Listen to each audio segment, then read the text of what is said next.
Hello, everyone. Thank you for coming to Mary's Little House. It's so good to have you. Today, I think it's in the 60s. I wasn't wearing a coat or a jacket out on the church parking lot today. That's how warm it is. I just wanted to share some news with you. Uh, from the beginning of our ministry, our foundress, Cindy, had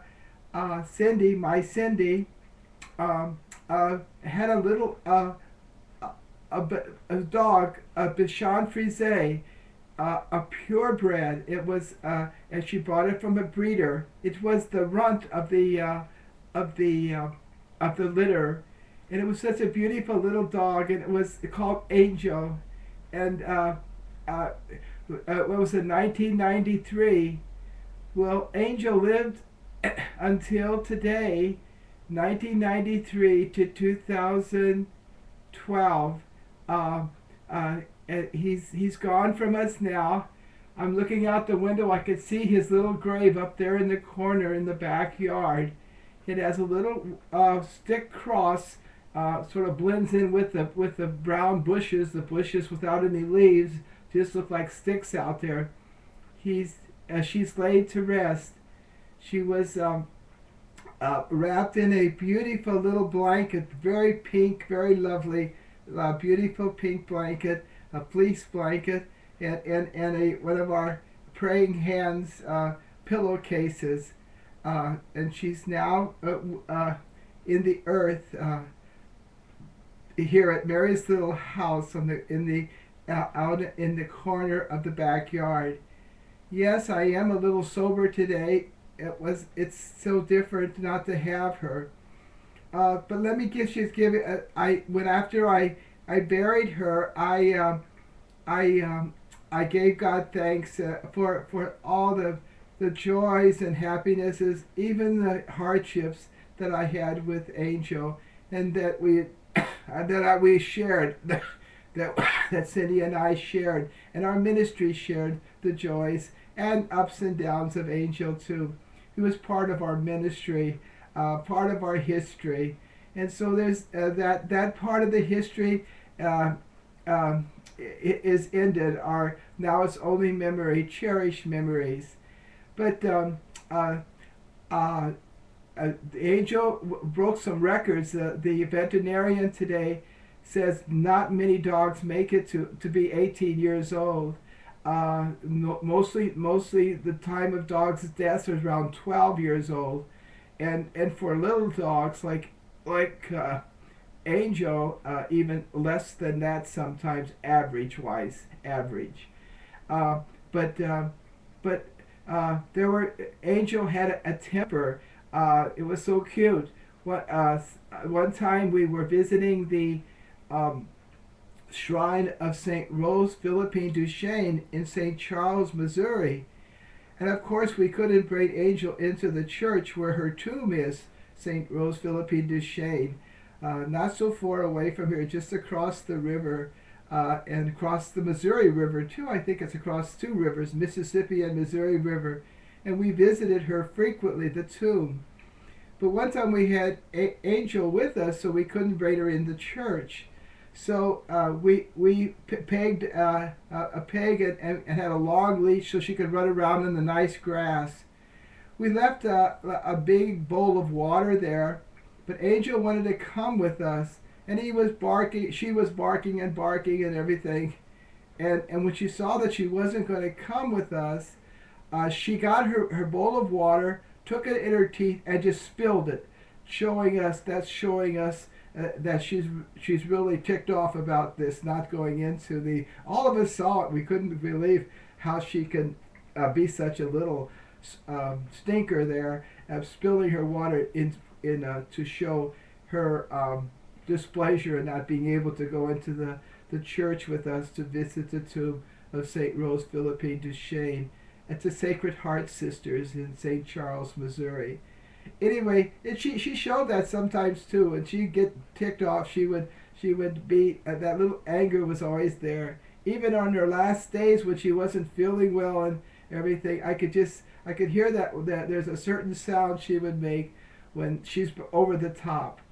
But she had a personality, so she was just everybody delighted in her. Wherever we took her on our travels, they would just the kids would stop. The kids down in the front houses would want to come up and visit her.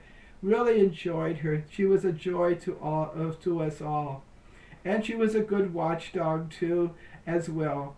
A great expert in security says, I got all these sophisticated security equipment, but there's nothing like a dog, even if it's a tiny dog, to alert you to some kind of a harm or something like that.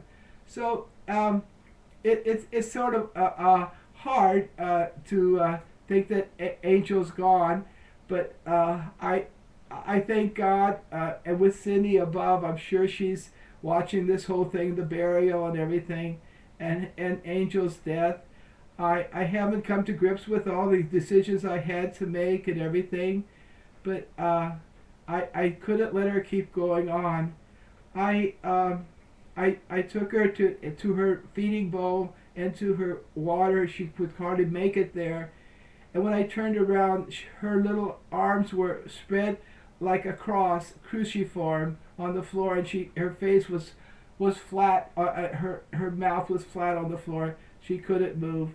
I knew I had to make a move. I always prayed that she would die peacefully.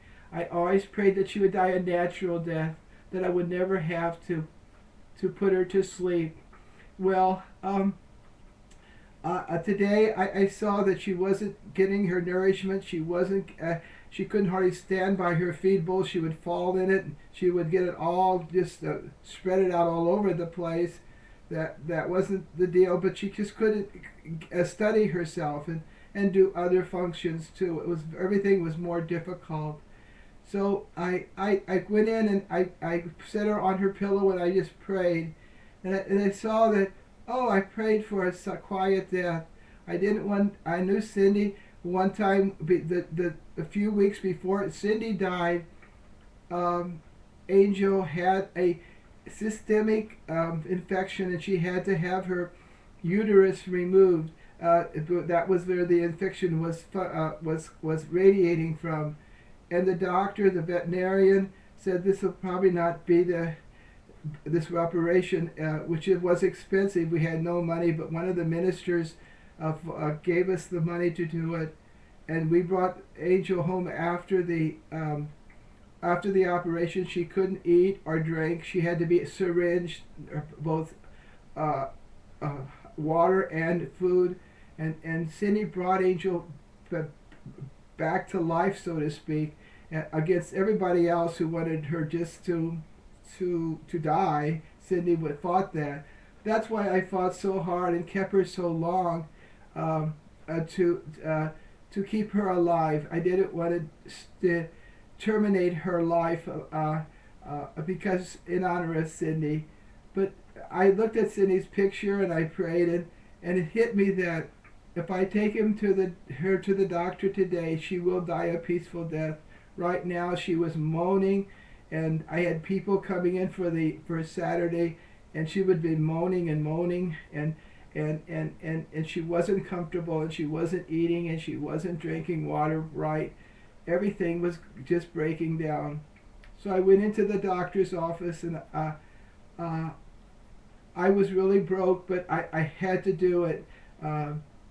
The doctor, the people out in the front told me what the fee was, and I got some of my bottom dollars, the last that I had, but I wanted to do this. The money didn't matter for this little one.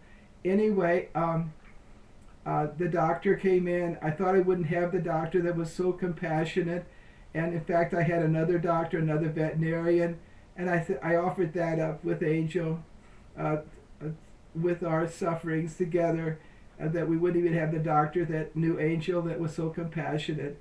The other doctor was fine, but she didn't know the case as well as this one doctor, and Dr. Tim knew, the whole story of Angel's history and all. Anyway, all of a sudden, here comes the doctor that I wanted. And I requested, I mean, I didn't request anybody, that he wanted to come in, and he took care of it. And he was so compassionate and understanding, and he did a lot of pro bono for Angel. And the groomer there at the veterinarian also did pro bono, knowing that I was trying to keep Angel alive and keep her comfortable. It's for a natural death. But anyway, in my arms, she died in my arms. She died peacefully. At least that part was accepted. That the prayer was answered, and there was a peace about it. It wasn't like I was feeling guilty. I do feel like why did I keep her so long and all? A lot of questions. A lot of people said, what are you doing and all that, and they're probably right, thinking that I would be able to have a natural death for her, but things were getting too hard for her, and I saw she was suffering. She fell down a flight of steps, and she fell off a porch, and she hurt her leg.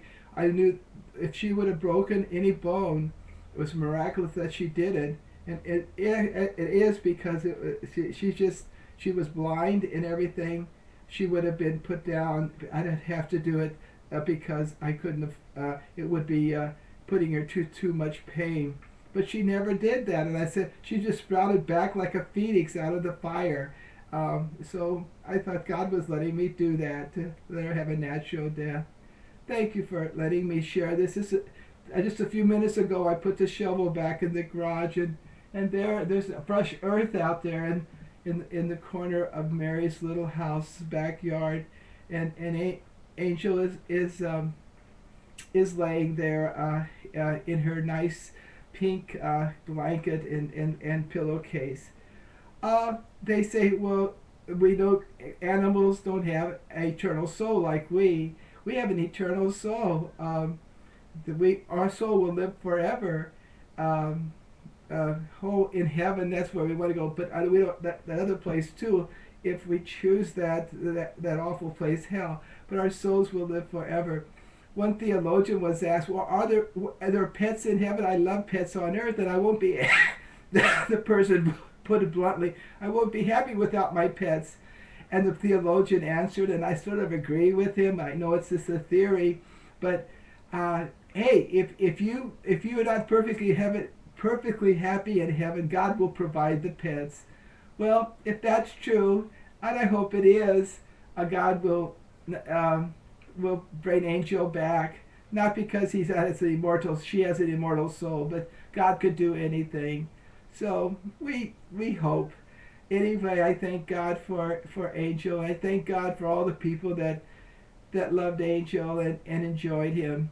And I join my dear Cindy in heaven, and thank you all for letting us have Angel and helping us with boarding Angel and watching out for Angel when we were on travels and everything.